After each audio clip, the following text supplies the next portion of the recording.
Notre-Dame de Paris, elle incarne la France. D'abord parce qu'elle est gothique, et que le gothique, c'est l'art national français.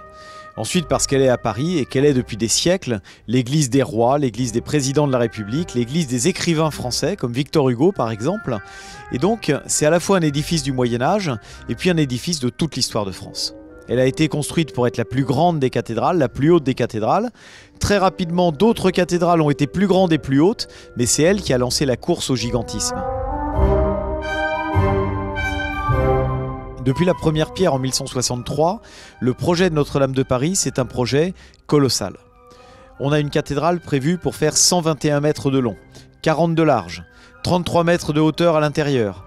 Donc ce volume gigantesque, il est là pour dire que c'est la cathédrale de la capitale de la France. Et l'évêque Maurice de Sully qui lance ce projet, c'est un évêque qui est proche du roi Louis VII.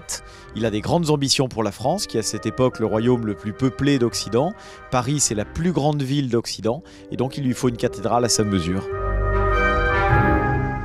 Alors, c'est un gothique du XXIe siècle, dans la parfaite continuité, dans la parfaite identicité du gothique du XIIe.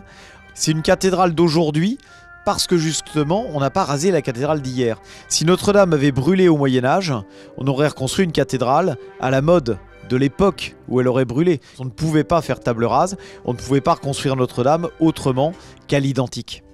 On va la voir comme personne ne l'a jamais vue depuis 160 ans, c'est-à-dire propre. Parce que depuis 160 ans, il n'y avait pas eu de nettoyage à l'intérieur, donc c'est absolument magistral.